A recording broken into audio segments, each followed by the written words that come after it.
Assalamu alaikum, I'm Sania Akhtar. Our today's topic of discussion is anatomical nomenclature,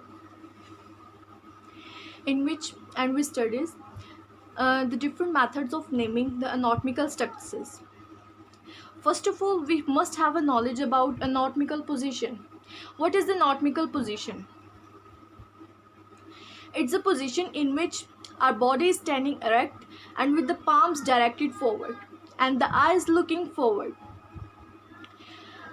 and the upper limbs are hanging by side, and the feet of the person together with the toes are pointing forward. Anatomical position एक ऐसी position होती है जिसमें हमारी body जो है वो बिल्कुल स्ट्रेट होती है, ठीक है, और बिल्कुल सामने देख रही होती है, मतलब बिल्कुल स्ट्रेट पोजीशन जो होती है वो anatomical position, and with the eyes looking forward to the horizon.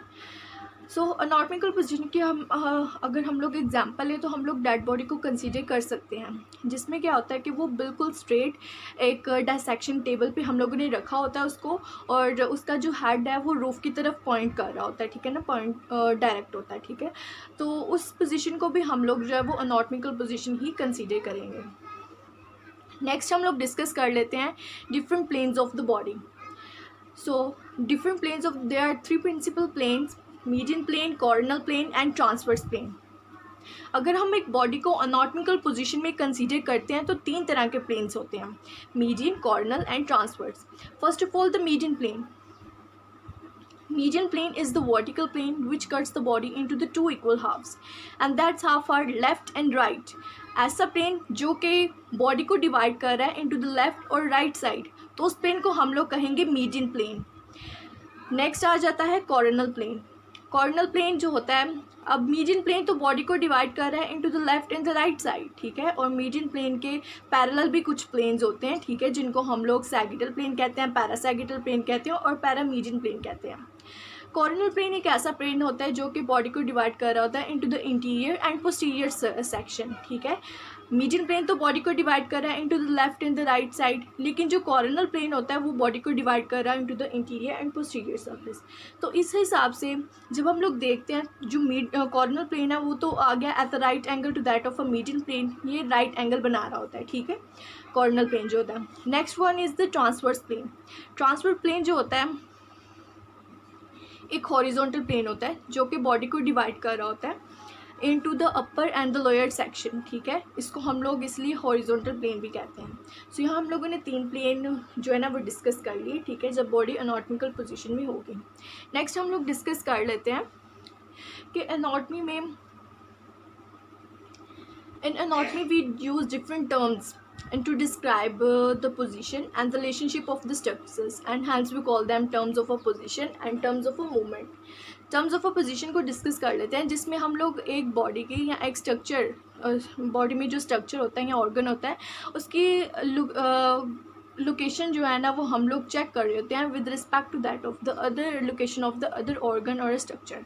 सो यहाँ मैंने कुछ पोजीशंस लिखी हैं. Anterior. Anterior as the name show कि मतलब फ्रंट वाली, ठीक है. एंटीरियर मतलब कि that is toward the front side of the body, जैसे कि ये हमारी सर्फेस जो है that will be the anterior, and posterior that is toward the back of the body, तो ये एंटीरियर पोस्टीरियर हो गया. मीडियल और लेटरल. मीडियल मतलब कि एक ऐसी लोकेशन होगी that is toward the median plane, ठीक है, ये हमारा मीडियल प्लेन है that is toward the medial plane, और lateral that is away from the medial plane. अब नेक्स्ट आ गया सुपीरियर एंड इंफीरियर. सुपीरियर जो है that is toward the head of the body, ठीक है, और inferior that is toward the bottom of the feet, ठीक है. जैसे कि हमारा हेड है तो सुपीरियर सरफेस होगी ना that is toward the head, और इन्फीरियर सरफेस होगी that is toward the sole of the foot. Superficial that is toward the surface of the body. ये जो सुपरफिशियल होगी that is toward the surface of the body, और जो deep होगी that is away from the surface of the body. Internal that is toward the inside of the body. External that is toward the outside of the body. Proximal और distal. Proximal और distal को देख लेते हैं कि proximal होगी कि that is toward the point of origin और the beginning point of it structure, ठीक है. जैसे कि हम लोग हैंड के एग्जांपल ले लेते हैं, ठीक है, आर्म के एग्जांपल ले लेते हैं, तो इसका जो ऑरिजिन होगा that will be the shoulder, ठीक है, और डिस्टल पार्ट जो होगा वो उसकी टिप्स ऑफ द फिंगर होगी. तो ये हो गया प्रॉक्सिमल एंड डिस्टल. प्लांटर और पाल्मर क्या होता है? पाल्मर, ये जो हथेली की सरफेस होती है ना, that the palm of the that is toward the palm of the hand, तो ये पाल्मर आ गई। Plantar that is toward the sole of the foot, तो ये हमारे पास प्लांटर आ गई। नेक्स्ट हम लोग डिस्कस कर लेते हैं 3 मेन पोजिशंस को, dorsal, ventral and cranial. Dorsal को अगर हम लोग डिस्कस करें, डोर्सल का लैटिन लैंग्वेज में जो मतलब होता है ना वो बैक होता है, तो हम इसको डोर्सल को मेनली हम लोग जो है ना वो पोस्टीरियर सरफेस ही कंसीडर करते हैं, ठीक है, लेकिन ये हमेशा पोस्टीरियर नहीं होता है। वेंट्रल, वेंट्रल जो है ये एंटीरियर सरफेस होती है, ठीक है, कि और लैटिन वर्ड में बेस मतलब कि लैटिन लैंग्वेज में बेस का मतलब जो है ना बेली और एब्डोमेन ही है। Cranial as the name show that is related to skull, और इसको हम लोग सिफेलिक भी कहते हैं, ठीक है। डोर्सल की बात करते हैं, that is toward the posterior surface, ठीक है ना, posterior surface toward the back. तो डोर्सल सरफेस हमारी आ गई ये वाली सरफेस, ठीक है, और जो वेंट्रल सरफेस होगी वो एंटीरियर सरफेस होगी। लेकिन ये तब भी होगा जब हम लोग ट्रंक को कंसीडर कर रहे हैं, क्योंकि लोअर लिम्ब के हिसाब से डोर्सल वेंट्रल तो मुख्तलिफ हो जाता है due to the inward rotation of the limbs. तो डोर्सल सरफेस होगी ना जो ट्रंक की, वो होगी उसकी पोस्टीरियर सरफेस, और जो एंटीरियर सरफेस होगी वो वेंट्रल सरफेस होगी। लेकिन अगर हम लोग लिम्स की बात करते हैं, लिम्स में क्या होता है, जो उसकी डोर्सल सरफेस होती है ना वो एंटीरियर होती है, आगे वाली सरफेस होती है, और जिसकी पोस्टीरियर सरफेस होती है ना वो वेंट्रल सरफेस होती है। Cranial as the name show, पहले भी बताया कि that is related to skull toward the head. अब हम लोग नेक्स्ट बात कर लेते हैं टर्म्स ऑफ मूवमेंट के बारे में। तो मूवमेंट्स में 2 बेसिक मूवमेंट्स हमारे सामने आती हैं, फ्लेक्शन एंड एक्सटेंशन। फ्लेक्शन जो है, जो फ्लेक्शन है ना, फ्लेक्शन को बेसिकली हम लोग शुरू से पढ़ते आ रहे हैं, that is the bending movement. Flexion जो है वो एक बेंडिंग मूवमेंट है, और एक्सटेंशन जो है that is the straightening movement, ठीक है। फ्लेक्शन में बेंडिंग मूवमेंट है जिसमें एंगल भी डिक्रीज हो रहा है, ठीक है। एक्सटेंशन स्ट्रेटनिंग मूवमेंट है और एंगल जो है वो इंक्रीज हो रहा है। So my question is that कि हमेशा एक्सटेंशन में एंगल इंक्रीज ही होता है? The answer is no. Extension और फ्लैक्शन में हमेशा एंगल इंक्रीज़ या डिक्रीज़ ही नहीं होता, बल्कि मुख्तलिफ हो जाता है। कभी कभी फ्लैक्शन में इंक्रीज़ हो जाता है, तो वो हम लोग नेक्स्ट एग्जांपल्स में पढ़ेंगे कि ये कैसे पॉसिबल है। एक्सटेंशन में भी सेम लाइकवाइज कि मतलब इसमें हमेशा एंगल जो है वो इंक्रीज़ ही नहीं होता बल्कि डिक्रीज़ भी होता है। अब हम लोग डिफरेंट एग्जाम्पल्स को कंसिडर कर लेते हैं, जैसे कि फ्लैक्शन है extension of a hand, of a head, of a hand, of a arm, of the foot end of the trunk. अगर हम लोग फ्लेक्शन और एक्सटेंशन ऑफ द हेड देखें, तो अब फ्लेक्शन और एक्सटेंशन ऑफ द हेड जो है ना वो हो रही है इंटरवर्टिबल जॉइंट में, ठीक है ना, at the intervertebral joint of the neck. तो कंसीडर कर लेंगे मेरा हेड है, ठीक है, और ये intervertebral joint of the neck है। जब ये आगे की तरफ मूव करेगा, 2 वेंट्रल सर्फेसिस एक दूसरे के सामने आगे। यहाँ एक और पॉइंट नोट करना चाहिए कि फ्लेक्शन और एक्सटेंशन को हम लोग डोर्सल और वेंट्रल के हिसाब से कैसे डिफाइन कर सकते हैं। फ्लेक्शन एक ऐसी मूवमेंट है जिसमें 2 वेंट्रल सर्फेसिस वो एक दूसरे के सामने आ जाती हैं, ओके। फ्लेक्शन में 2 वेंट्रल सर्फेसिस एक दूसरे के सामने आ गई, जैसे कि मैं यहाँ फ्लेक्स कर रही हूँ, 2 वेंट्रल सर्फेसिस एक दूसरे के सामने आ गई हैं, ठीक है। और डोर्सल एक्सटेंशन में क्या होता है, 2 डोर्सल सर्फेसिस एक दूसरे के सामने आ जाती हैं। सो हम लोग फ्लेक्शन और एक्सटेंशन को हम लोग डोर्सल वेंट्रल के हिसाब से भी डिफाइन कर सकते हैं कि फ्लेक्शन में 2 वेंट्रल सर्फेसिस एक दूसरे के सामने आ जाती हैं और एक्सटेंशन में 2 डोर्सल सर्फेसिस एक दूसरे के सामने आ जाती हैं। अब हम लोग हेड की बात कर रहे थे, तो according to definition 2 ventral surfaces सामने आनी चाहिए फ्लेक्शन में। तो जब ये मूव करेगा,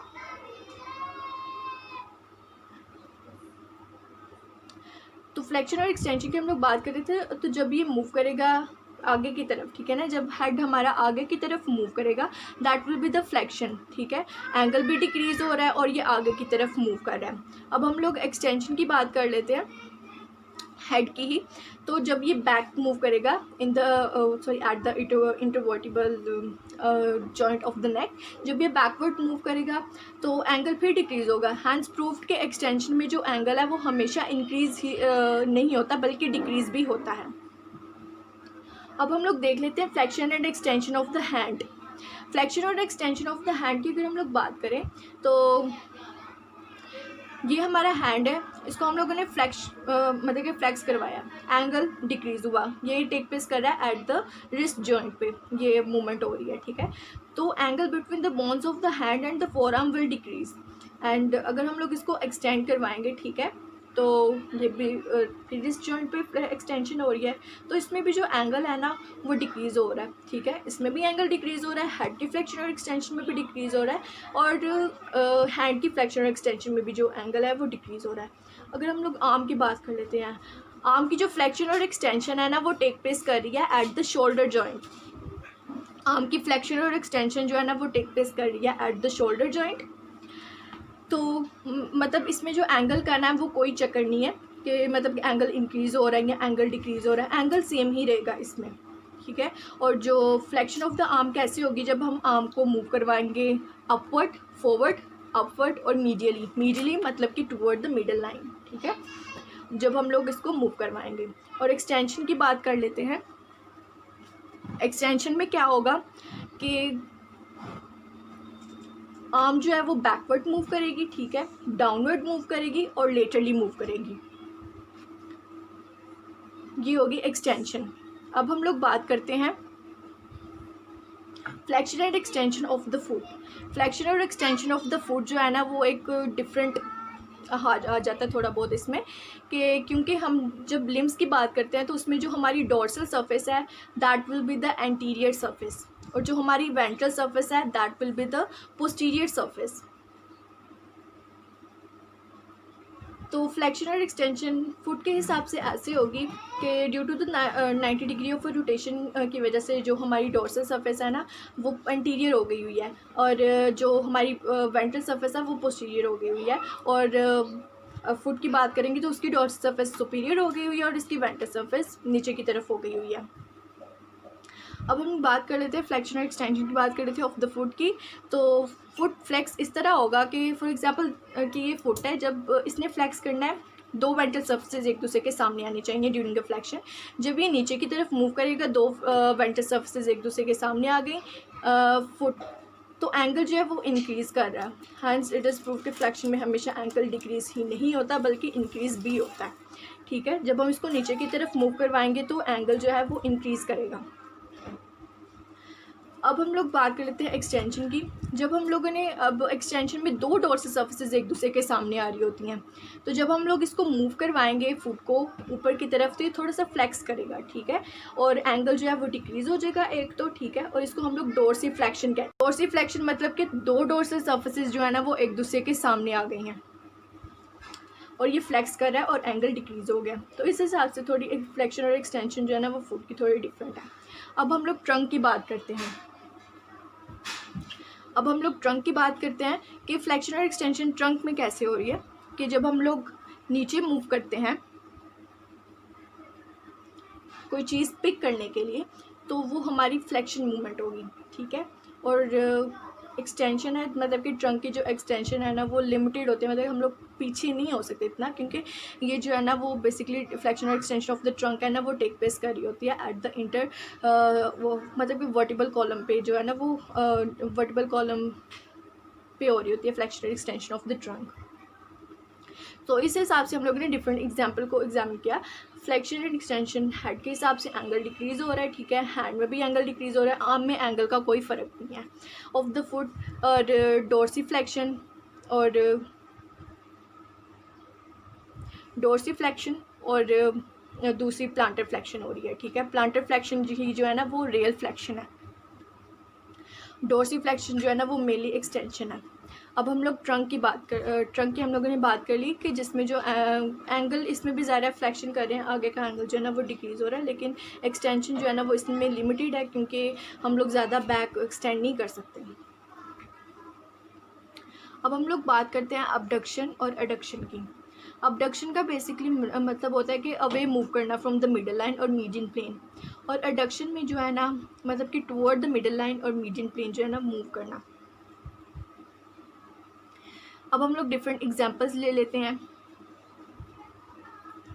of the upper and lower limb, the finger and toes end of the thumb. अगर हम लोग अपर एंड लोअर लिम्ब की बात करें तो ये हमारी मीडियन प्लेन है, ठीक है, और ये हमारी आर्म है। तो अबडक्शन में जो आर्म है वो मूव करेगी away from the median plane, और अडक्शन में जो आर्म है वो मूव करेगी toward the median plane. So ये डिफरेंस है अपर लिम्ब का। लोअर लिम्ब की बात करते हैं कि जो ये हमारी मीडियन प्लेन है, ठीक है, और जो हमारी लेग है वो मूव करेगी away from the median plane, तो ये होगा अबडक्शन। अगर वो मूव कर रही है टूवर्ड द मीडियन प्लेन तो वो अडक्शन होगा। फिंगर्स और टोज़ की बात कर लेते हैं। फिंगर और टोज़ में अब देखें कोई मीडियन प्लेन तो है नहीं, लेकिन हम लोग रेफरेंस लाइन जो है ना वो यूज़ कर रहे होते हैं, हम रेफरेंस लाइंस यूज़ कर रहे होते हैं फिंगर्स और टोज़ में। तो इसमें क्या होगा फिंगर्स में और टोज़ में कि ये जो हमारी मिडल लाइन है इसको हम लोग मीडियन लाइन बोलते हैं, जिसके इर्द गिर्द जो है ना वो अडक्शन और अबडक्शन टेक प्लेस होगी। जब मीडियन लाइन ये जो फिंगर्स है मूव अवे करेंगी, ठीक है ना, मीडियन लाइन के, तो ये होगी अबडक्शन, और जब ये मूव करेंगी toward the median line that will be the adduction. Same like finger toes की बात करते हैं तो उसमें जो थंब के साथ वाली फिंगर होती है ना वो मिडिल फिंगर होती है, या उसको हम लोग मीडियन लाइन जो है ना वो रेफ़र कर रहे हैं। तो उसमें क्या होगा, अगर थंब उसकी तरफ मूव कर रहा है तो वो होगा अडक्शन, और अगर थंब अवे मतलब उससे दूर जा रहा है that will be the abduction. तो ये हम लोगों ने डिस्कस किया of the finger and toes की अबडक्शन और अडक्शन की, जो कि मिडल रेफरेंस लाइन जो है ना उसके इर्द गिर्द हो रही है। अब हम लोग बात करते हैं ऑफ द थंब की ज़रा ना अबडक्शन और अडक्शन मुख्तलिफ होती है। इसमें हम लोग मतलब कि एक्सपेक्ट तो ये कर रहे होते हैं कि इसकी अबडक्शन और अडक्शन ऐसे होगी, अडक्शन ऐसे होगी और अबडक्शन ऐसे होगी, लेकिन केस थोड़ा मुख्तलिफ है। जब हम लोग अवे फ्रॉम द हैंड, ठीक है ना, थंब को मूव करवा रहे हैं तो ये हमारी अडक्शन होगी, और जब हम इसको वापस इसकी पोजीशन पे ला रहे हैं तो ये अडक्शन होगी। ये अबडक्शन और ये अडक्शन।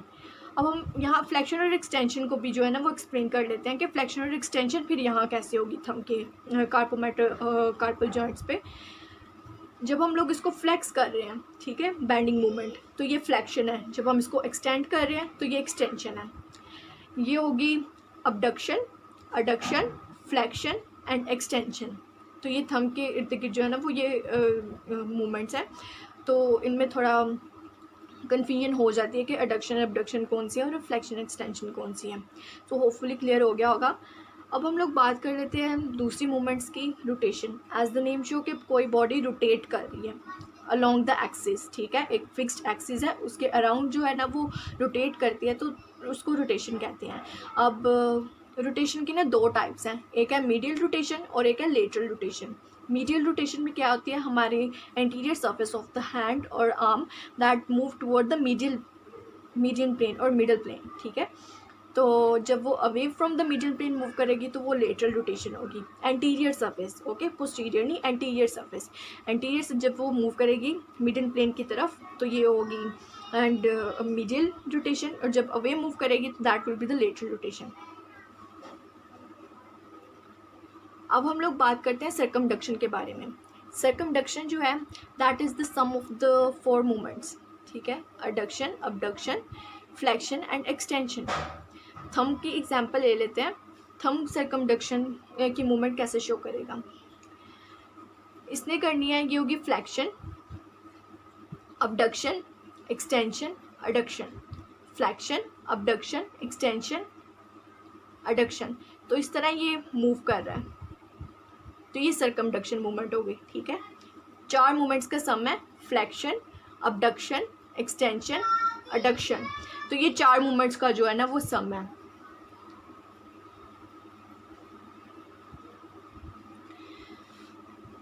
नेक्स्ट है प्रोनेशन एंड सुपिनेशन। प्रोनेशन जो है दैट विल बी द, अगर हम लोग ने बॉडी को कंसिडर किया हुआ है एनाटॉमिकल पोजीशन में, ठीक है, तो तब तो हमारी पाम्स जो है ना वो फॉरवर्ड, मतलब कि इसकी डायरेक्शन फॉरवर्ड होगी, ठीक है। तो वो तो ऑलरेडी सुपिनेटेड है, और जब हमारी डॉर्सल सरफेस जो है ना वो आगे की तरफ आ जाएगी that will be the pronation. अगर हम लोगों ने आर्म को लिफ्ट कर लिया एट द एल्बो जॉइंट, अगर ये जो पोजीशन है जिसमें हमारी पाम जो है वो रूफ की तरफ डायरेक्ट है, ये जो मूवमेंट होगी that will be the supination. और अगर हम इसको मूव करवा रहे हैं तो ये होगी pronation, supination pronation, supination pronation. तो ये आर्म तक लिमिटेड है। अब हम लोग बात कर लेते हैं इनवर्जन और इवर्जन। इनवर्जन और इवर्जन जो है ये फुट तक लिमिटेड है, ठीक है। ये फुट की मूवमेंट है और अकर हो रही होती हैं एट द एंकल जॉइंट। अब ये हमारा फुट है, एंकल जॉइंट है, जब ये इनवर्ड मूव करेगा टुवर्ड द मिडल लाइन, ठीक है, और मीडियन प्लेन, तो ये इनवर्जन होगा। जब ये आउटसाइड मूव करेगा that will be the eversion. जब ये मिडल लाइन की तरफ मूव करेगा और मीडियन प्लेन की तरफ मूव करेगा तो ये इन्वर्जन होगा। जब ये away from the median plane move करेगा that will be the eversion. अब प्रोटेक्शन और रिट्रैक्शन क्या है? प्रोटेक्शन एक ऐसी मूवमेंट है जिसमें जो है बॉडी जो है ना वो आगे की तरफ या स्ट्रक्चर जो है वो आगे की तरफ मूव कर रहा है, और रिट्रैक्शन दोबारा अपनी जगह पे आ गया। इसमें हम लोग जॉस की एग्जांपल ले लेते हैं, ठीक है ना। ये मूवमेंट जो लिमिटेड है वो लोअर जॉ और उसके बाद जो है ना शोल्डर तक लिमिटेड है। जैसे कि लोअर जॉ को जब हम लोग आगे की तरफ मूव करवाते हैं तो वो प्रोटेक्शन कहलाएगा, जब हम उसको पीछे की तरफ मूव करवाते हैं तो वो रिट्रैक्शन कहलाएगा। अब दो और मूवमेंट है, एलिवेशन एंड डिप्रेशन। यहाँ भी हम लोग लोअर जॉ के एग्जांपल जो है ना वो कंसीडर करेंगे, ठीक है। एलिवेशन मतलब कि ऊपर की तरफ मूव करना, रेज्ड। Depression lower. जब हम लोग अपने मुंह को खोलते हैं तो जब वो नीचे की तरफ मूव करता है दैट विल बी द, मतलब कि खुला हुआ मुंह है, तो जो लोअर जो है वो नीचे वाली पोजीशन पे है, that will be the depression. और अगर वो ऊपर की तरफ मूव कर रहा है that will be the elevation. अब लास्ट टू है ऑपोजिशन एंड रिपोजिशन। इसमें भी थंब की एग्जांपल ले लेते हैं। जब थंब की ये वाली थंब और ये वाली फिंगर जो है ना वो मिल रहे हैं, ठीक है, यहाँ हम लोग डिजिट्स काउंट करने के लिए यूज़ करते हैं, that will be the opposition. या इस फिंगर से जब हम लोग शुरू करते हैं और दोबारा अपनी सरफेस पे आ गया that will be the reposition. Opposition reposition, opposition reposition, ठीक है। सो ये कुछ मूवमेंट्स थी। टर्म्स ऑफ मूवमेंट्स में हम लोगों ने डिस्कस कर ली, ठीक है, और टर्म्स ऑफ पोजीशन भी और प्लेन्स ऑफ द बॉडी भी। एनाटॉमिकल नोमेनक्लेचर में हम लोग यही मतलब टॉपिक्स हम लोगों को आने चाहिए, इनका कॉन्सेप्ट क्लियर होना चाहिए।